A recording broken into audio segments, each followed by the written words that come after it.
దేవుని పరిశుద్ధమైన నామానికి స్తోత్రం కలుగును గాక. ప్రభువైన యేసు నామములో మీ అందరికీ వందనాలు చెల్లిస్తున్నాను. దేవుని యొక్క పరిశుద్ధ గ్రంథంలో నుండి కీర్తనల గ్రంథము 92వ కీర్తనలో ఈ విధంగా వ్రాయబడింది.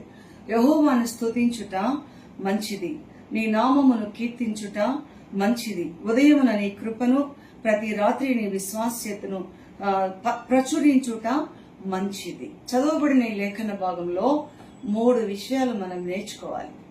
విశ్వాస జీవితంలో దేవుని మార్గంలో నడుస్తున్న ప్రతి ఒక్కరు కూడా మౌనంగా ఉండకూడదు.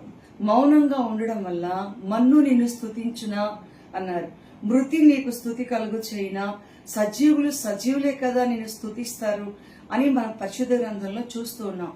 కనుక ఇక్కడ ఏమంటున్నారంటే స్తుతించుట మంచిది, దేవునిని స్తుతించుట మంచిది. ప్రభువుని స్తుతించుట ద్వారా మనం దేవుని సన్నిధి అనుభవిస్తాం. దుష్టుడు పారిపోతాడు.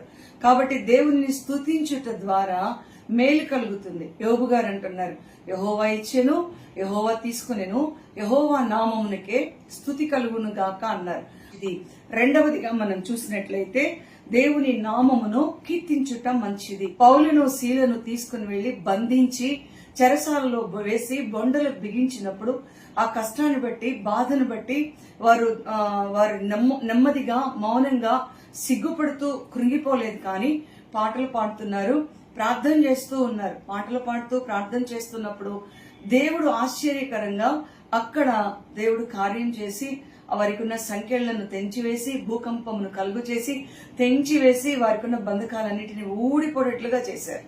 అక్కడున్న ఖైదీలందరూ కూడా చూస్తూ ఉన్నారు.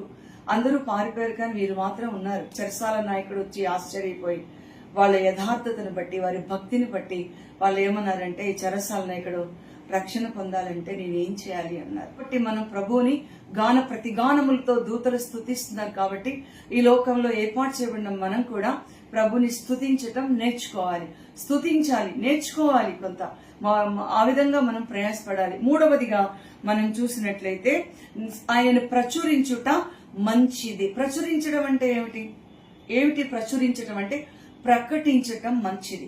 ఆయనను ప్రకటించటం మంచిది. ఆయన ప్రకటించుట ద్వారా మనం దీవించబడతాం. ప్రకటించుట ద్వారా ఇతరులు దీవించబడతాం. మన జీవితంలో, మన బ్రతుకు కాలంలో, మనకు ఊపిరినంత వరకు కూడా యేసయ్య చేసిన కార్యములను ప్రకటించేవారిగా, ప్రచురించేవారిగా మనం ఉండాలి. కనుక ఈ వాక్యం వింటున్న వారు స్తుతించటం మంచిది, కీర్తించటం మంచిది, అలాగే ప్రచురించటం మంచిది. కనుక ఈ 3 పనులను చేయటానికి దేవుడు మనల్ని సిద్ధపరచునుగాక.